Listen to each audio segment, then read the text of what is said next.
Bonsoir à toutes et à tous, bienvenue dans Quelle Comédie ce soir, comme tous les lundis, ou presque, enfin comme tous les lundis, Arthur Lenoir, qui vient de me faire un geste, filme et répond en direct à vos commentaires et à vos questions, avec à ses côtés ce soir Mathilde Maury. Bonsoir Mathilde. L'émission de ce soir est consacrée à la part cachée du théâtre, en tout cas cachée pour vous, spectateurs, spectatrices. Il s'agit de la technique derrière la troupe, derrière le metteur en scène, derrière les décors qui chaque jour sont installés, désinstallés, réinstallés ici sur la scène Richelieu.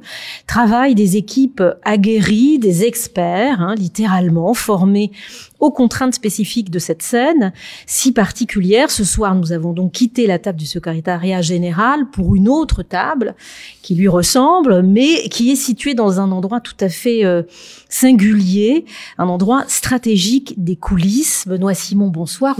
Où sommes-nous ? Bonsoir Béline. Eh bien, on est au magasin. Le magasin, c'est l'endroit qui est au lointain cours de la scène. Au fond de la scène, sur la partie court, droite. Ça veut dire sur la partie droite. Sur la partie droite quand on est spectateur. Et du coup, c'est la partie où on stocke une partie des décors, et c'est aussi une partie qui nous sert à acheminer et sortir les décors vers les ateliers, vers la place Colette d'abord et vers les ateliers. Donc c'est un endroit assez stratégique. Alors, avant, je vais vous présenter, et puis avant. Tous les deux, Balthazar et vous, et je vais expliquer ce que vous faites. Et puis ensuite, on verra un petit film qui en dit un peu plus sur cet endroit et puis sur ce qui se passe quand on ouvre la porte, puisque littéralement, on est sur le décor de la pièce qui sera jouée ce soir, puisque le lever de rideau est dans moins d'1h30, et dans moins d'1h30, on joue le côté de Guermantes. Tout à fait. Voilà, pour la deuxième fois, pour la reprise. Alors donc, Benoît Simon, vous êtes directeur technique de la Comédie Française. Vous avez en charge la scène Richelieu ou la salle, que dit-on? La scène. La scène Richelieu, c'est déjà pas mal, c'est ça? C'est déjà pas mal. Je comprends. La salle, il y a beaucoup à faire. Et puis les ateliers, le site de Sarcelles, les ateliers de Sarcelles où nous sommes allés déjà à 2 reprises, Judith Chen et moi, et l'endroit donc où on fabrique les décors et où on stocke le mobilier. Et les décors. Et les décors. Qui sont non réformés, c'est-à-dire qui sont susceptibles d'être pris les saisons suivantes. Parce que quand on dit qu'un décor est réformé, ça veut dire qu'il est détruit et que cette mise en scène-là, avec cette scénographie-là, ne sera plus rejouée à la Comédie Française dans l'État. Vous travaillez main dans la main avec Balthazar Lesage. Bonsoir. Bonsoir. Alors, Balthazar Lesage, vous êtes régisseur général de la scène Richelieu. On est un peu chez vous, ici. Oui. Voilà, c'est votre terrain de jeu. Merci de nous accueillir dans... alors, c'est un mont de charge, littéralement, géant. Juste à côté, oui, il y a le mont de charge qui fait 8 mètres de long et qui permet d'avoir tous les châssis des décors pour être transportés. Donc oui, c'est un grand mont de charge et un grand lieu de stockage très important pour nous, pour l'alternance. Peut-être, Arthur, c'est le moment de montrer le petit film. Parce que en effet, c'est un endroit qui est assez stratégique. L'alternance avec ces cinq pièces simultanées nous amène à avoir un grand stockage nécessaire. Et donc, du coup, on voit sur les images qu'on rentre à partir de la scène, donc au lointain cours, et qu'on découvre ici donc le mont de charge au fond. Sur la partie gauche, il y avait quelques stockages de certains éléments de décor. Là, c'est les boutons qui servent à manipuler le monte décor. Qui nous permet du coup en effet de passer de 5 mètres sous le niveau de la scène, donc la place Colette, et puis du coup pour acheminer et sortir les décors. Là on peut voir que les différentes cases à décors qui sont nos éléments structurels pour venir stocker. Là en l'occurrence c'était les décors de Danton. Et puis sur la partie haute de ce magasin, puisque c'est comme ça qu'on l'appelle, il héberge en fait les ateliers de réparation, modification en bois et puis en métal, qui sont tenus par les magasiniers, donc au nombre de 2. Donc là, voilà, on arrive dans l'atelier bois et ça c'est au-dessus de, c'est juste au-dessus de là où on est. Hein. Tout à fait, c'est juste au-dessus. Et puis il y a encore une partie supérieure qui permet en fait de stocker les différents éléments de machinerie, c'est-à-dire les poulies, et tout l'accastillage pour les spectacles qui sont là aussi non réformés. Donc en fait, chacun des décors possède une petite case dans cette étagère étagères qu'on pourra voir sur la droite.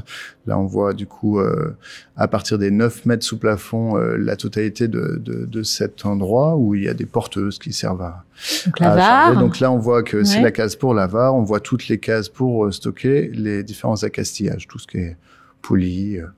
L'accastillage, c'est ce qui sert à tenir les décors? C'est ce qui sert à manœuvrer ou à tenir les éléments de décor. C'est des éléments qui sont stockés, du coup, spectacle par spectacle, parce qu'en fait, tant que le décor n'est pas réformé, on n'utilise pas 2 fois les mêmes outils. Ils sont, si besoin, en double, en triple, en quintuple.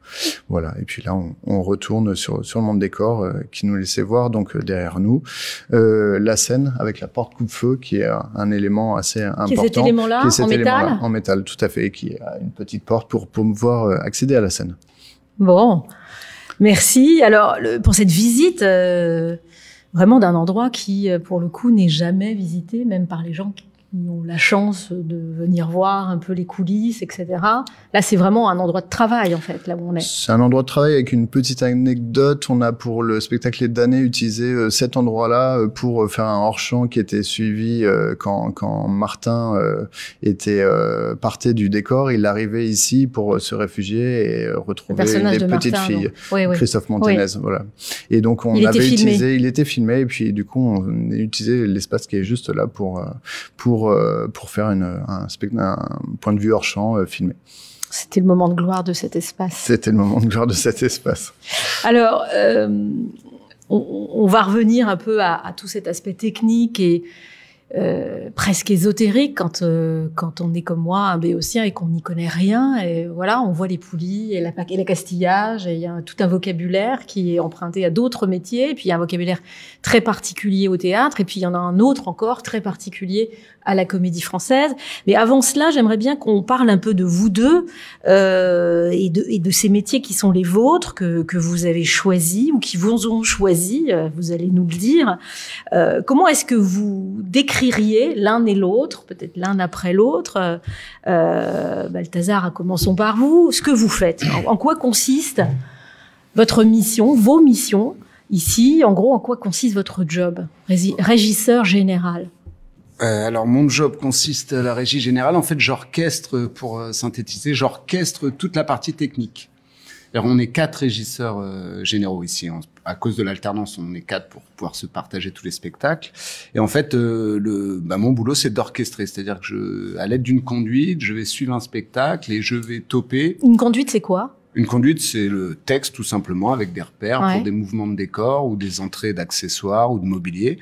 Et moi, en tant que régisseur, je suis le texte, j'ai des repères visuels, sonores, de texte, j'ai plein de repères, et je tope les techniciens pour qu'ils rentrent au bon moment, pour que le cintre bouge au bon moment, que le châssis bouge au bon moment, que le tabouret rentre au bon moment, même que souvent même des acteurs, on les tope parce qu'ils n'ont pas les repères, on a des retours vidéo, on tope l'acteur pour qu'il rentre pile poil. Dans des fédos, par exemple, où il y a une porte qui se ferme et que ça va très vite.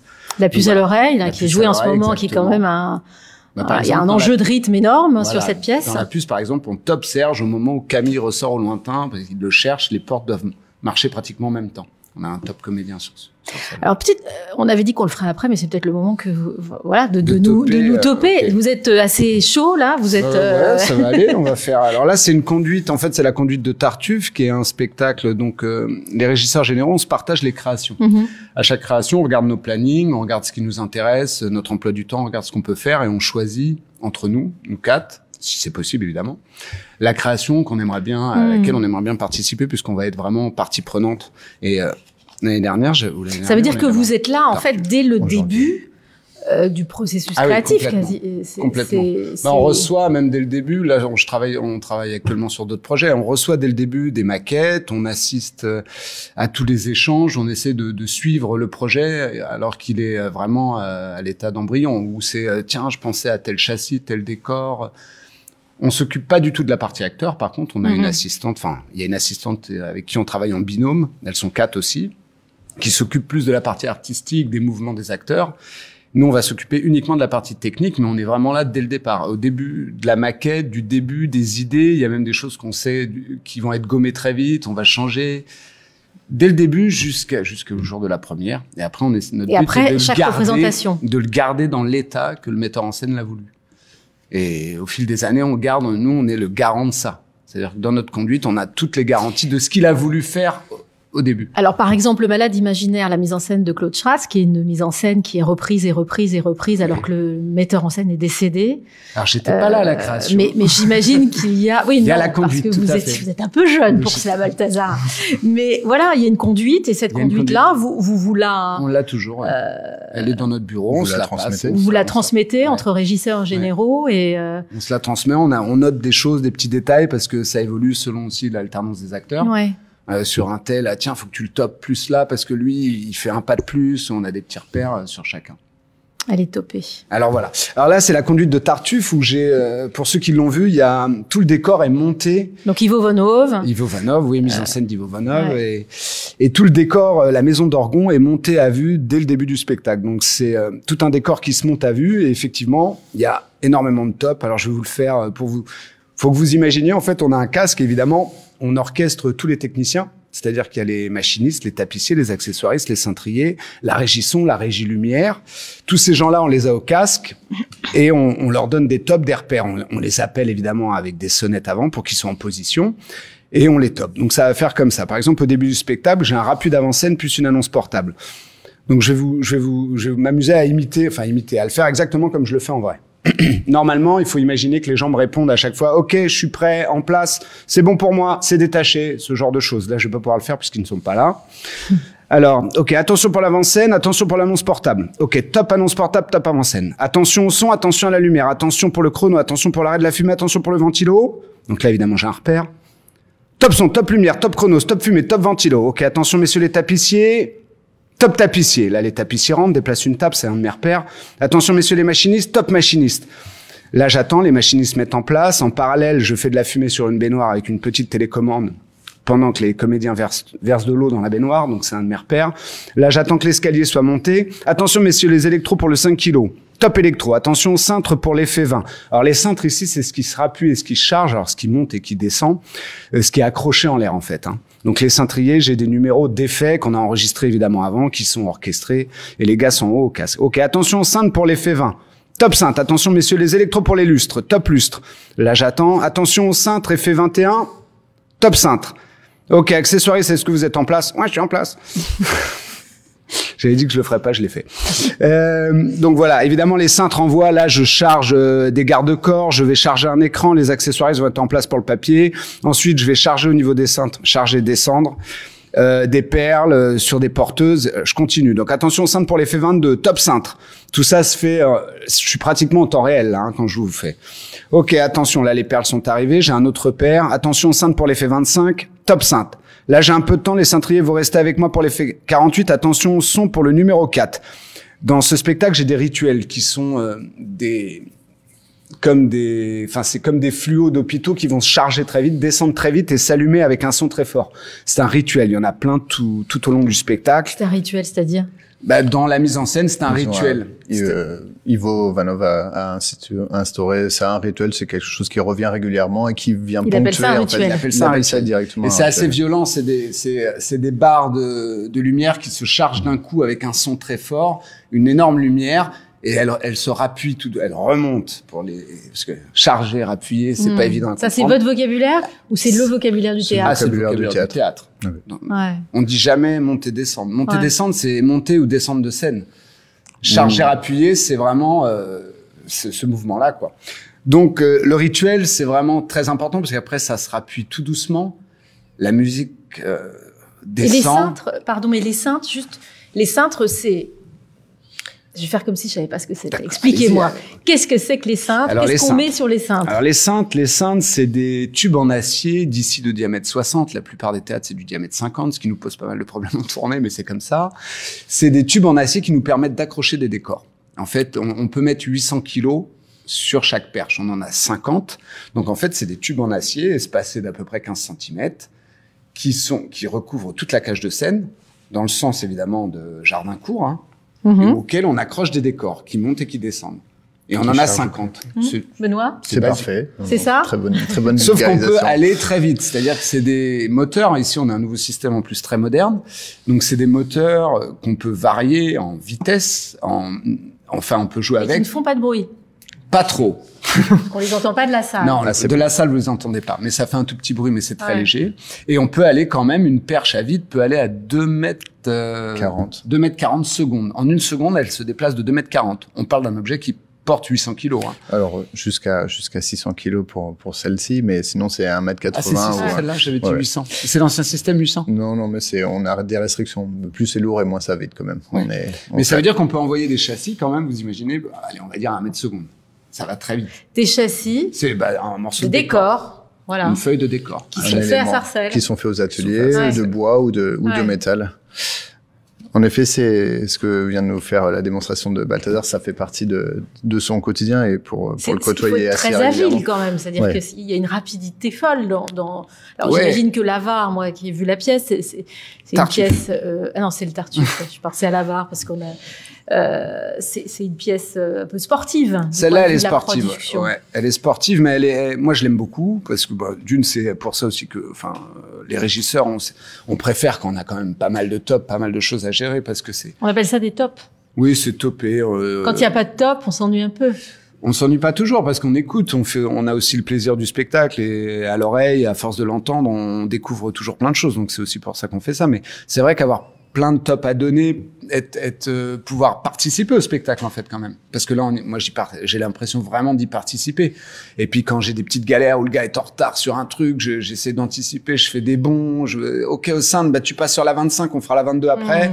Je suis obligé de rebondir. Tout ça, c'est ce qui fait aussi le charme du boulot, c'est qu'on a l'impression d'être important, d'être vivant, d'être là dans le truc, de participer au truc. On est quand même aux Français, on est quand même c'est pas des petits spectacles, c'est des spectacles costauds avec des gens costauds derrière. Donc du coup, il y a une exigence. Il y a une exigence qui est attendue et qui est agréable en fait, parce que moi c'est hyper agréable. C'est un vrai kiff d'avoir. C'est pour ça que je vous ai amené Tartuffe parce que après heureusement elles sont pas toutes comme ça parce que sinon on aurait des problèmes. Heureusement parce que sinon Benoît Simon aurait du mal. Il y aurait des plaintes. Non, elles sont pas toutes comme ça. Il y a des spectacles où on a des tops toutes les 10 minutes ou une demi-heure ou des fois il y a 1 heure où il y a rien et puis d'un coup il y en a une dizaine. C'est selon la mise en scène, selon le choix du. Mais celui-là, il est assez sportif. J'aime bien ce début de spectacle parce qu'il est assez sportif. Comme le disait Balthazar, ce qui est assez important pour nous, c'est d'avoir une fidélisation des régisseurs généraux. Ils connaissent très bien leur spectacle puisqu'ils l'ont suivi du début jusqu'au potentiellement aux dernières. Et ça fait que cette réactivité, elle permet cette exigence. Ils connaissent par cœur le spectacle. Ils sont pas seuls à les connaître parce que pour les besoins de l'alternance, ils sont obligés d'alterner aussi avec leurs collègues. L'alternance chez nous, c'est l'alternance des spectacles, mais c'est aussi l'alternance Je me demandais si vous alliez le rappeler. C'est aussi l'alternance du personnel. Pour couvrir l'amplitude assez forte de notre exploitation, puisque c'est du lundi au dimanche, sans discontinuer de 8h le matin jusqu'à la fin du spectacle. Donc on a besoin de ressources assez importantes. Il y a sur le site de Richelieu 100 techniciens qui travaillent en se relayant pour avoir toujours une trentaine de personnes au plateau. Et là, par exemple, Guermantes, donc le côté de Guermantes qui levait de rideau dans à 20h30, une heure, un peu plus d'1 heure. Il y a 30 personnes sur le pont. Il y a 30 personnes orchestrées par les chefs de service, par la régie générale, pour préparer en 1 heure de temps le montage du décor. Du coup, pour les jours de semaine, ça s'effectue entre 18h30 et 19h30. Parce qu'avant, il y a la répétition. Il y a le décor de la répétition. De la répétition qui répète entre 13h et 17h, il leur a fallu du coup démonter, puis après procéder aux différents réglages lumière, puis après au montage du décor, puis du soir et de nouveau les réglages lumière du décor du soir. Alors, Simon, on va y revenir parce que vous êtes un petit peu défilé, vous m'avez pas dit ce que vous faisiez, vous, précisément. J'orchestre les chefs d'orchestre, entre autres. S'il y a moins d'adrénaline que ce que c'est placé à un autre endroit. En effet, moins que celui d'être concrètement sur plateau. C'est un côté peut-être un peu grisant, un peu frustrant à certains moments, surtout que ça faisait partie des choses que j'ai pu faire par le passé. Parce que vous avez fait ce boulot-là pas fait le travail de régisseur général, ou en tout cas pas dans cette forme-là, plutôt organisationnel plutôt que au plateau. Moi, j'ai fait des études d'audiovisuel et un master de arts, sciences et musique. Après, j'ai assez rapidement travaillé dans le théâtre, plutôt vers le son, puis la vidéo, et après, de fil en aiguille, plutôt vers les métiers de responsabilité technique. Mais c'est quand même avec la vidéo que je suis arrivé à la Comédie Française. Alors, vous, Balthazar, vous êtes là depuis 2006. Oui. Et vous n'avez pas toujours été régisseur général, hein, on y reviendra. Vous êtes arrivé... Moi, je suis arrivé en 2017 avec un spectacle qui est plutôt assez emblématique pour moi. C'était avec Les Damnés, parce que j'ai eu la chance de faire la création, et là, en l'occurrence, en vidéo, à la Cour d'honneur d'Avignon. Et c'est un peu le spectacle qui m'a fait connaître un peu mieux les arcanes de la Comédie Française. Et du coup, en prenant un poste à responsabilité, du coup, à la direction technique adjoint de Dominique Schmitt, qui était la directrice technique, puis après en prenant son poste en 2020. Donc voilà, c'était plutôt, je suis arrivé à la Comédie Française par un biais très technique, et j'y fais du coup mes classes actuellement en directeur technique, poste de direction, du coup, voilà, qui est un poste d'encadrement, un peu moins d'adrénaline, mais avec tout autant d'appréhension, d'angoisse, de joie, mais avec un rôle qui est plus délégué, puisque en fait, voilà, mon rôle est plutôt en amont des productions que je vois arriver entre 1 an et 10 mois avant la première. Donc voilà, je prépare le spectacle, je fais en sorte que il se passe au mieux pour les budgets, pour la construction, pour le plateau, mais toutes les petites mains et grandes mains qui œuvrent, je le délègue, et du coup c'est un sentiment toujours un peu bizarre, comme la reprise de Guermantes qu'on a eu l'occasion d'avoir samedi soir, où les jeux sont faits pour moi, mais tout est encore à faire au plateau. Donc parce que Guermantes, pour resituer, Guermantes, c'est une pièce. Donc le côté de Guermantes est une pièce qui a été créée en 2020. En 2020, juste après le confinement, et juste avant un autre confinement. Tout à fait. Juste au moment, en fait, il y a eu, je crois, 17 représentations. Il y a eu 11 représentations. À Marigny, parce que vous étiez en travaux ici pour cette histoire de cintres. Voilà.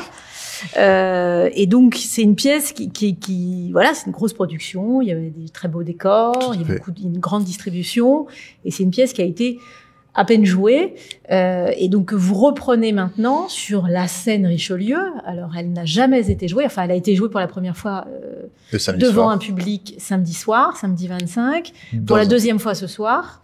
Dans un endroit qui n'était pas prévu initialement pour ça, donc voilà. c'est un bon. Ça, c'est un micmac technique important. Une pièce qui est conçue pour une scène, et puis qui est jouée ensuite sur une autre. Vous expliquiez que c'était parfois problématique avec les tournées quand vous faisiez voyager des spectacles avec leurs décors sur d'autres théâtres. Il faut qu'on adapte. Ici, on a une pente. Il n'y a pas toujours une pente. À Marigny, il n'y avait pas de pente. C'est-à-dire qu'on a une scène qui est un peu penché, voilà. Vers le public de 4%, 3,89%. Sauf que 4%, ça joue pas mal sur un décor qui avait été pensé à plat au départ. Pour Marigny, pour le théâtre Marigny. Par exemple. Donc faut quand même imaginer, il faut tout revoir pour que tout...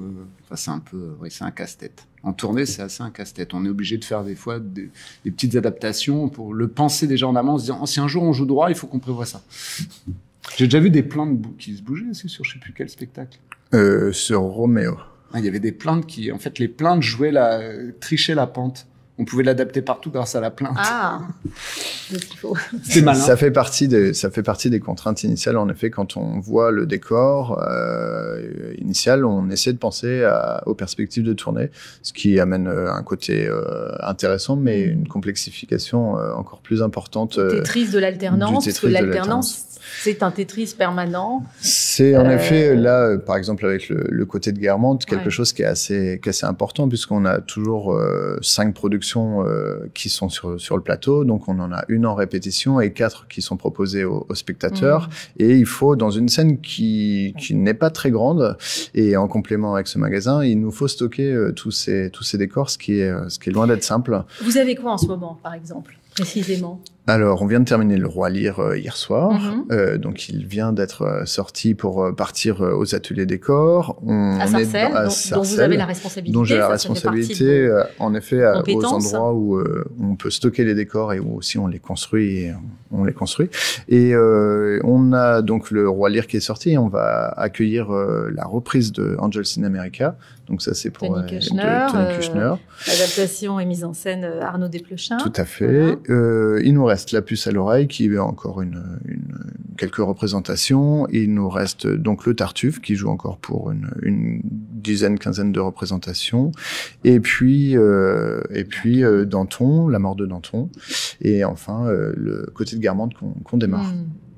Donc ça fait une occupation au sol qui est assez importante. Donc on utilise toutes les techniques possibles de machinerie traditionnelle et nouvelles pour pouvoir stocker ces décors. Donc on utilise les cintres, comme Balthazar l'expliquait tout à l'heure. Donc cette série de porteuses qui permettent d'accrocher des décors qui jouent et ceux qui viendront à jouer. Et puis les dessous, puisqu'en fait on s'en rend assez peu compte souvent quand on vient voir un spectacle. Mais là, la scène, il y a 22 mètres au-dessus de la scène pour le stockage des cintres. Et puis il y a une dizaine de mètres sous la scène qui permettent aussi de stocker des éléments de décor, de hauteur, 10 mètres de hauteur.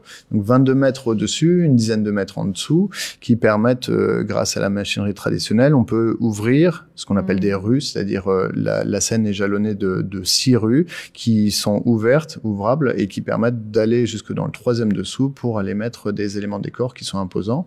Donc la machinerie permet ça, et donc on en stocke là où on peut. Et puis aussi au lointain de la scène, donc au fond de la scène, il y a des cases à décor comme on a ici au magasin qui permettent de stocker les différents décors qu'on doit monter et démonter en 1 heure. Vous avez 30 personnes sur chaque production, chaque levée de rideau. D'autres personnes œuvrent le reste de la journée. Est-ce que vous avez une idée du nombre de métiers représentés dans cette partie technique et des métiers avec lesquels vous cheminez quotidiennement l'un et l'autre? Il y a des métiers assez traditionnels. Vous parliez des tapissiers, par exemple. Tapissier, oui. Un tapissier au théâtre, c'est quoi? Alors ici, c'est assez spécial. Ici, alors peut-être qu'on va pas dire au théâtre, on va dire à la Comédie Française. À la Comédie Française, les tapissiers gèrent évidemment l'ameublement. Tapissier, ça vient évidemment de ceux qui tapissent les meubles ou les tissus. Les chaises sur lesquelles nous sommes assis. Tout à fait. De Danton. Voilà, les chaises de Danton. Elles ont été faites par les tapissiers, celles-là. Tout à fait. Vous voyez, c'est du fait main ici. Et en fait, ils vont gérer tout ce qui est mobilier. C'est-à-dire, les tapissiers ici vont gérer donc tous les tissus, tout ce qui est tissu suspendu. Et tout ce qui est mobilier, c'est-à-dire table, chaise, armoire, guéridon. Oui, mais alors les tapissiers interviennent alors le soir. Ils interviennent dans les spectacles à la mise, c'est-à-dire qu'ils vont faire leur mise. Par exemple, dans Danton, on a une mise au départ avec une banquette, 2 fauteuils, l'installation du décor. L'installation, en fait. Ils vont le placer au bon repère. Et au cours du spectacle, ils vont intervenir sur le top du régisseur à rentrer, récupérer telle chaise, la sortir, placer une autre. Ils vont faire ça et ils ont toute une autre partie de leur équipe qui aussi bricole, fabrique les meubles. Ça veut dire, Benoît, que un tapissier, il est à la fois à l'atelier en train de tapisser cette chaise ces chaises encore une fois sur lesquelles nous sommes assis et qui sont utilisées pour le spectacle La mort de Danton, la mise en scène de Simon de l'Étang, et à la fois en servitude. En servitude, qui est la terminologie qu'on utilise ici. Ah, d'accord. Ici, à la Comédie Française. Où ils servent le spectacle. Donc, ils servent le spectacle, c'est-à-dire qu'ils interviennent tout au long de la représentation avec vos tops. Avec mes tops, oui. Voilà. Donc, c'est 2 métiers différents, presque. Ouais, mais c'est bien, moi, je trouve. Il y a énormément de théâtres où il y a des ateliers qui fabriquent et des gens qui font le spectacle uniquement. Et je trouve ça assez bien ici qu'on ait ça, justement, que le gars, il fait un peu d'atelier, il fait aussi du spectacle, il est vraiment dans... C'est-à-dire que son objet, il va au bout de son objet. Moi, je suis un ancien accessoiriste. Je sais quand je fabriquais un objet qu'en plus, j'avais la chance de le servir au plateau, je voyais comment l'acteur s'en servait, pourquoi, comment le réparer, comment... On a un suivi, enfin, c'est un suivi total. C'est pas comme si je commande un objet et puis après, tiens, voilà, d'après ce que tu m'as dit, c'est ça, et puis débrouille-toi. Là, on va jusqu'au bout. Je trouve ça pas mal, moi. C'est le cas de tous les métiers artisans. C'est le cas de nombreux métiers. Par exemple, tout l'atelier des costumes, le flou, le tailleur, donc 2 ateliers qui produisent les costumes de chaque spectacle. Ils interviennent aussi, ils sont donc là-haut. Ils sont là-haut. Dans leurs ateliers, et ils interviennent aussi Non, ils n'interviennent pas au plateau, sauf pendant les moments de répétition où ils ont des retouches à faire, où ils repensent les costumes. Alors, je dois préciser que ici, à la Comédie Française, je ne suis pas le responsable de l'habillement. Voilà. Puisque c'est Vous avez préféré les décors, les mobiliers. C'est une vraie spécialité forte. Et du coup, il y a une directrice de l'habillement, Sylvie Lombard, qui est en charge du coup les ateliers et les habilleuses, puisqu'en fait, il y a du coup un service différent qui se charge, au même titre que les tapissiers se chargent de faire la servitude des spectacles, eh bien, il y a des habilleuses qui se chargent de la servitude des spectacles pour suivre, là, en l'occurrence, tout à fait, la coiffure, le maquillage. Donc, c'est une population qui est là plutôt présente en après-midi et en soirée. Du coup, on appelle ça en matinée pour l'après-midi, et puis en soirée pour servir les répétitions et les représentations. Pour nous, les tapissiers, comme les accessoiristes, ont une base d'artisanat. C'est aussi le cas pour les machinistes, puisqu'on demande à ce que les machinistes aient une base de menuiserie ou de serrurerie, donc travail du bois ou travail du métal, pour avoir toujours un rapport à l'artisanat et puis au métier de la façon, parce que il arrive très souvent qu'il y ait besoin de réparer ou de repeindre un élément de décor, parce que l'alternance met pas mal les décors, et donc il faut pouvoir réagir. Donc l'ensemble des métiers ici passe sur une base de savoir-faire traditionnel et dont on a vraiment besoin. Donc en effet, pour les citer tous, en tout cas sur le plateau de Richelieu, il y a les accessoiristes, il y a les tapissiers, il y a les machinistes qui se déclinent en deux typologies. Il y a les machinistes au plateau et puis les machinistes cintriers, ceux qui opèrent les cintres.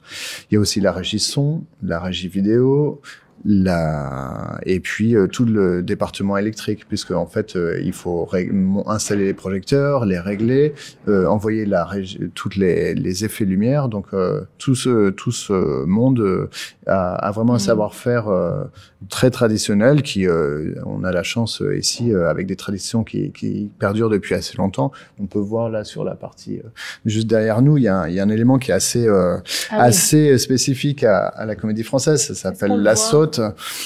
Est-ce que peut-être montrer je vais m'y coller. Oh, pardon. Alors, il y a à la Comédie Française et au théâtre en règle générale un terme qu'on n'a pas le droit de citer. Bon, on sera quelques-uns à l'avoir entendu. Oui. Ah oui, non, du coup, c'est une catastrophe. Mais ça ira, ça se passera bien. Du coup, avec une guinde en tête, c'est un dispositif qui n'est pas forcément facile à expliquer comme ça, mais en fait, avec le temps de montage et de démontage, on a assez peu l'occasion de monter en haut d'une échelle ou d'une nacelle pour venir faire la jonction entre deux éléments de décor, et du coup une technique très traditionnelle permet comme Balthazar le fait voir, avec une guinde en tête une guinde. Je vous écoute plus du tout. Il y a toute une terminologie. Je suis très embêtée par ce qui vient de se passer. Il y a toute une terminologie. Chaque guinde, chaque élément a une terminologie spécifique, une commande. Et du coup, il faut avoir le coup de main que les machinistes savent très bien faire dans un temps record pour pouvoir jointoyer, c'est-à-dire faire la jonction entre deux châssis sans être obligé d'aller mettre des vis ou des boulons en tête. Donc du coup, par un système d'assemblage en quinconce et une guinde, Balthazar nous a fait la démonstration de comment on pouvait rassembler deux châssis. Voilà, la saute. Et les sardines, c'est ça ou pas? Non. On va parler de sardines. Non, c'est une saute. Alors, non. Il n'y a pas des sardines ici? Dans les foyers peut-être, mais pas pas sur le plateau. De sardines. Il y a un grill, c'est sûr. Il y a un grill. Ça, le grill, je sais, mais alors est-ce que bon, cette scène Richelieu est la scène de référence du français depuis 1799. La Comédie Française a été créée en 1680. Cette scène est la scène de référence de la Comédie Française, donc depuis 1799. La Comédie Française, c'est un théâtre qui ne cesse de se renouveler, d'inventer des tas de choses, mais dans une forme de pérennité historique, de fait. puisque depuis 1799, la troupe du Français joue ici. Que reste-t-il de cette époque, à votre avis, dans vos fonctions à vous? C'est-à-dire dans les usages, dans les techniques, dans le vocabulaire. Est-ce qu'il reste beaucoup de choses de cette époque-là? Je vois le regard quand même un peu étonné, Balthazar. Ouais, non, je cherche. Je pense que tout est hérité de ce moment-là. Parce que tout est hérité de ce moment-là, en fait. Ici, dans le fonctionnement de la troupe, le sociétariat, beaucoup de choses. Les techniques, en fait, ont été inventées il y a assez longtemps. Et cette technique de la saute, dont je ne connais pas la date d'origine, je pense, date de très très longtemps. Notre forme de machinerie traditionnelle, donc je vous ai expliqué tout à l'heure les rues, mais il y a aussi les fausses rues et les costières qui permettaient. Les costières? Les costières, c'est un espace intermédiaire entre les rues et les fausses rues qui permettent, par une machinerie par les dessous, de faire naviguer des éléments de décor de la coulisse au théâtre, donc de cour vers jardin ou de jardin vers cour, tout en étant manipulé par les dessous. C'est-à-dire que, et là on a eu l'occasion encore de les utiliser sur Roméo et Juliette ou sur l'éveil du printemps, ça permettait, avec un système très basique mais assez performant, de manipuler les ensembles de décors à partir des dessous. Et c'est une machinerie qu'on peut voir aussi à l'Opéra de Versailles et qui date de quelques siècles. Donc on a vraiment cette tradition qui est très ancrée et qui en plus, au-delà de la terminologie ou même des techniques, on a aussi des traditions familiales. C'est il nous arrive assez fréquemment d'avoir des gens au plateau dont le père a travaillé au même poste, ou en tout cas un poste similaire, et dont le grand-père a fait la même chose, et du coup il y a même une transmission familiale. Donc par ce biais, on peut être assuré que l'ensemble de ce qu'on utilise au jour le jour a une vraie hérédité depuis 1799. Alors il y a des modifications puisqu'on suit l'évolution de la société, on suit l'évolution des technologies, mais je suis conscient assez régulièrement, voire même tous les jours, d'être à un endroit, comme on m'a suggéré en arrivant, et je le trouve très juste, on est un endroit de passage, mais où de nombreuses personnes sont passées et où j'ai le sentiment d'appartenir à cette filiation, où je transmettrai aussi par la suite. L'un et l'autre, vous avez cette conscience-là, Balthazar, vous aussi, de cette forme de constance historique, en tout cas de transmission, parce que peut-être on peut détailler, il y a des tas de choses ici qui n'existent pas dans d'autres théâtres. Il y a des tas de, il y a des techniques. Oui, il y a des techniques un peu particulières. Encore une fois, l'alternance nous amène à avoir des techniques particulières, parce que dans la plupart des théâtres, on plante un décor, on le joue pendant un mois et on le démonte. Donc forcément, c'est pas la même chose que démonter 2 fois par jour les décors. Vous plantez 2 décors par jour. Oui, on plante 2 décors par jour. Donc nos techniques faut qu'on soit rapide, faut que ça aille vite, on a un certain temps pour le faire. Il y a une évolution effectivement aussi dans les décors. Avant, c'était des châssis, ça bougeait un peu. On disait un décor de théâtre et on voyait que c'était un décor de théâtre. Là, l'évolution fait qu'on s'approche plus sur maintenant dans des faits d'eau. On aime que les portes claquent, mais que le mur ne bouge pas.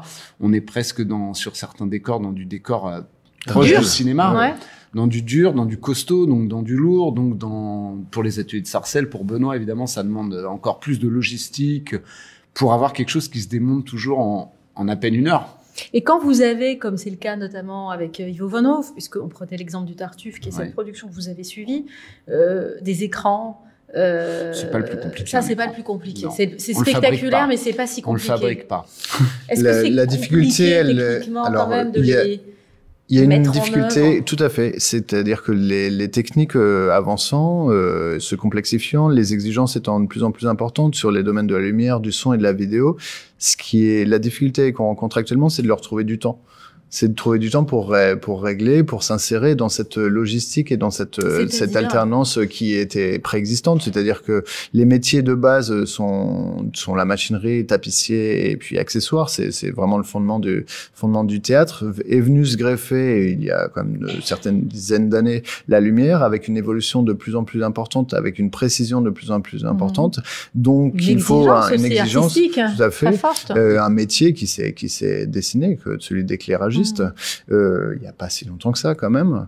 Et du coup, avec un temps nécessaire au réglage qui doit s'insérer finalement dans une forme qui était déjà... dans vos temps à vous de production, qui est très particulier à la Comédie Française. Et qui n'ont pas changé. Et qui, eux, n'ont pas changé. Et le son et la vidéo. Son et la vidéo. Du coup, c'est ça l'enjeu de la Comédie Française. Actuellement, c'est de suivre l'évolution du théâtre et tout en conservant notre spécificité de l'alternance avec le rythme, la cadence qui est imposée et qui... Y compris dans les répétitions, les préparations de spectacles et pas uniquement dans les changements de décor. Cette cadence-là, elle est...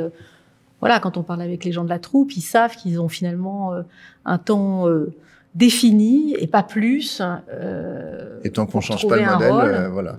Tout à fait. Ouais. Et en l'occurrence, mais ça, c'est la garantie de l'alternance, justement, de ce fonctionnement-là, et donc du nombre de levées de rideau très important qu'il y a à la Comédie Française chaque année. J'entends souvent, quand on est un peu à la bourre, et ça nous arrive très souvent, qu'on soit ric-rac pour faire rentrer les spectateurs parce que du temps de réglage ou des problèmes techniques, ce qui arrive très souvent, on se retrouve souvent à entendre « Non, mais c'est bon, le torchon va être levé à 20h ». Le torchon, ça fait partie d'une vulgarisation du mot de rideau de scène. Et on sait que l'objectif, dès 17h00, quand la répétition est terminée, et dont Balthazar est le garant, qu'à 17h00, il s'assoit au micro, dit fin de répétition, les équipes ont comme seul objectif qu'à 8h, le public rentre et que si c'est un peu plus tard, on sache qu'à 8h30, là aussi où Balthazar est garant de ce démarrage, le spectacle démarrera. À 20h30, tout à l'heure, on sera bon? On essaye. Je serai dans la salle, donc je pourrais vérifier. On essaye. Après, on a toute la partie juste avant le démarrage est un peu compliquée, oui. On attend que tout le monde ait fini, on court partout, on vérifie tout, on appelle aussi la boîte à sel pour vérifier si, parce que des fois Alors, la boîte à sel. La boîte à sel, c'est le bureau qui est dans l'entrée, dans le péristyle de la Comédie Française. On appelle ça une boîte à sel. Ça vient du sel qui servait à ranimer les gens qui avaient tombé dans les pommes. Tombé dans les pommes. Voilà. Et en fait, c'est qu'est-ce qui s'y passe à la boîte, dans la boîte à sel? C'est eux qui s'occupent de la billetterie, donc on les appelle pour dire allez, vous en êtes où au niveau du public? Laisse-moi 2 minutes, j'ai des retardataires. Alors on a des temps comme ça, donc on joue avec eux, on joue avec nos acteurs aussi, on les appelle pour qu'ils soient en scène prêts, que toute notre technique soit prête, qu'on soit prêt partout en même temps. Les acteurs, alors justement, on entend du bruit là, ça s'agite derrière. Je suis inquiète, Balthazar, pour vous. Non, il est quelle heure, là? C'est vous qui officiez ce soir ou pas? Pas du tout, c'est Alicia ce soir. Les acteurs sont concrètement juste à côté, en train d'être maquillés, perruqués, juste habillés, voilà, juste derrière le mur. Puisqu'on est juste à l'entrée de scène, à côté de l'entrée de scène, qui est le seul endroit où les comédiens peuvent arriver. Qui est un tout petit endroit, presque un couloir. C'est un couloir. Ouais, c'est un couloir, faut le dire, avec un petit miroir quand même pour être sûr. Un dernier check. Pour être sûr, ok. Ouais. Que la perruque est pas le rôle de Balthazar est de vérifier que tous sont équipés en micro, par exemple sur Tartuffe, que la mise des accessoires, la mise en place des accessoires est faite, la mise en place des chaises. Tout. Là, sur Guermantes, même si c'est pas vous qui officiez, il y a 2-3 détails techniques aussi. Il y a de la musique. Oui. Après, voilà, les régisseurs son ou régisseurs lumière sont plutôt autonomes. Du coup, ils ont presque le même poste que nous. Donc, on s'amuse pas à vérifier leur top. En général, ils sont prêts. S'ils ont un souci, ils nous préviennent. Mais oui, on va vérifier toute la mise technique, du mobilier, que les murs sont prêts, que les cintriers sont bien en place, pour que tout sera pu. On fait des essais. On vérifie que nos acteurs sont en place, qu'il manque rien, des petits objets. Voilà. Qu'est-ce que ça change de travailler dans un lieu historique? On imagine que vous êtes tous les deux, avec d'autres, la troupe notamment, l'administrateur général, tenus à cette exigence que vous évoquiez tout à l'heure, Balthazar. Ouais. On n'est pas n'importe où. Non. Oui. C'est une responsabilité que de travailler à la Comédie Française. Qu'est-ce que ça change pour vous? Vous avez travaillé l'un et l'autre ailleurs, dans d'autres théâtres? Moi, j'ai travaillé en tant qu'intermittent machiniste, à Chaillot, à Garnier, à l'Opéra Bastille, théâtre. Qui sont aussi des grands lieux des grands de spectacle et pour certains des lieux historiques. Mais qu'est-ce qu'on a ici? On a une exigence. Oui, après, tous les techniciens avec qui on travaille, qui sont sur place et tout, ils savent. On a quand même une habitude, une façon de travailler. on a quand même des équipes très efficaces quand même. Hein. C'est pas, il y a plein de gens qui ont vraiment des habitudes. Ils savent où sont les trucs, ça va vite, on va très vite. Après, il n'y a pas d'approximation ici, en fait. Ni du côté de la troupe, ni du côté Non, des fois, on a des doutes parce qu'il y a un turnover où les gars n'ont pas vu le spectacle. Vu à cause de l'alternance et des congés, il y a des gars qui se retrouvent à pas faire un spectacle pendant 15 jours et ils se retrouvent, non, je l'ai pas fait depuis 15 jours, celui-là. Donc, des fois, au micro, ils nous disent, ouais, c'est tel changement, c'est bien ce mur-là qui bouge là. Oui, c'est ça. On fait des petits rappels comme ça à des moments, mais en général, on est hyper bien entouré. Les gars, il y a les chefs de service, il y a tous les brigadiers chefs.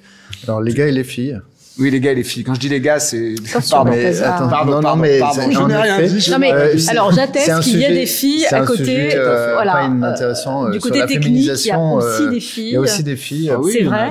Pratiquement il y en a, oui. Tous les Vous services. avez des demandes de jeunes gens que ça intéresse de travailler de ce côté-ci de la scène?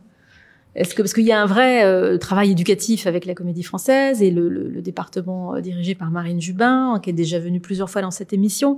Il y a des stagiaires de 3e qui viennent regarder un peu ce qui se passe, mais il y a aussi des jeunes gens un peu plus âgés qui sont en train de se demander ce qu'ils vont faire de leur vie. Il y a des filières de formation initiale qui existent, qui sont aussi bien en Île-de-France que en région et qui permettent de former les gens de manière costaud avec toutes les bases. Mais qu'est-ce que vous leur diriez vous leur dites, quand vous les croisez, à ces jeunes gens? Que la Comédie Française est un lieu à part où on peut y apprendre aussi un autre métier. En tout cas, le même métier que celui qu'ils ont appris, mais dans une forme assez différente, qui font partie d'une histoire, qui font partie d'un groupe et qui permettent de s'exercer à un endroit où finalement c'est une deuxième école. Je pense que les techniciens qui sont passés par la Comédie Française, ils ont eu l'occasion de voir des choses très très différentes et une façon de travailler très différente, et du coup ça leur fait une autre compétence en plus. Du coup, c'est très formateur.